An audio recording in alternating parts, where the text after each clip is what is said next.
आपको मैं कुछ दिखाने जा रहा हूं और हमारे जितने भी दर्शक हैं, देखिए 4:34 हो गए हैं।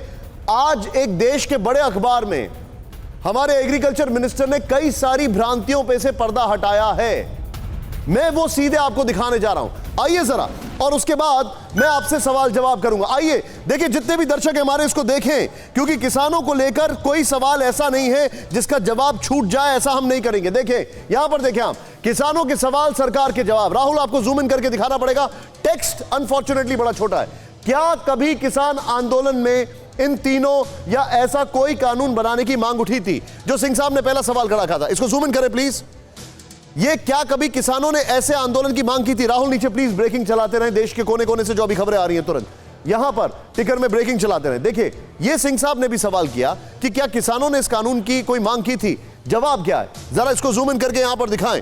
देखिए, राष्ट्रीय किसान आयोग ने इस कानून की सिफारिश की थी। नए कानून का मकसद है कि अन्नदाताओं का शोषण बंद हो। जूम इन करें राहुल, इसको थोड़ा सा और क्लैरिटी से दिखाएं। यानी जब उनसे यह पूछा गया कि क्या आपको ऐसा लगता है कि कभी किसान आंदोलन में क्या किसानों ने इस कानून की डिमांड की थी, तो उनका जवाब देखें। नेक्स्ट दिखाएं, जरा चेंज ओवर करें इसको, बड़ा इंपॉर्टेंट है।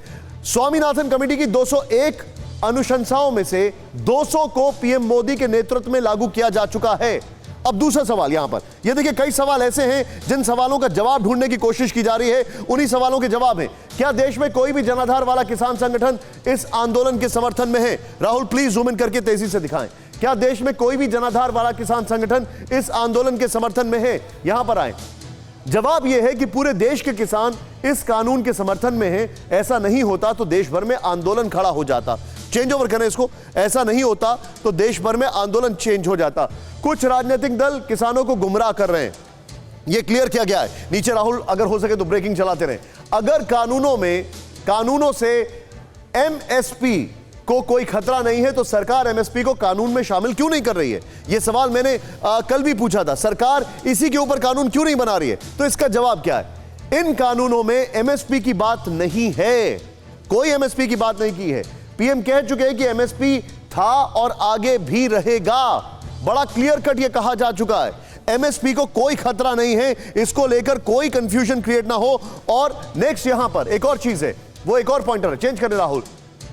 वो पॉइंटर यह था कि किस तरीके से जब बात यह की गई कि आखिर कैसे, वो पॉइंटर मैं आपको बताना चाहूंगा कि कैसे इस पूरे मामले में अगर कॉर्पोरेट्स आ जाते तो क्या होगा। उसका जवाब भी यह दिया गया है, वो जवाब यह दिया गया है कि अगर कॉर्पोरेट्स आ जाते हैं तो किसानों के पास यह ऑप्शन है कि वो कभी भी उसको कैंसिल कर सकते हैं, कभी भी एग्जिट कर सकते हैं और उनको कोई पिनलाइजेशन नहीं होगा। न्यूज़ टॉप 9 रोज सुबह 7 बजे और शाम 7 बजे सिर्फ TV9 भारतवर्ष पर।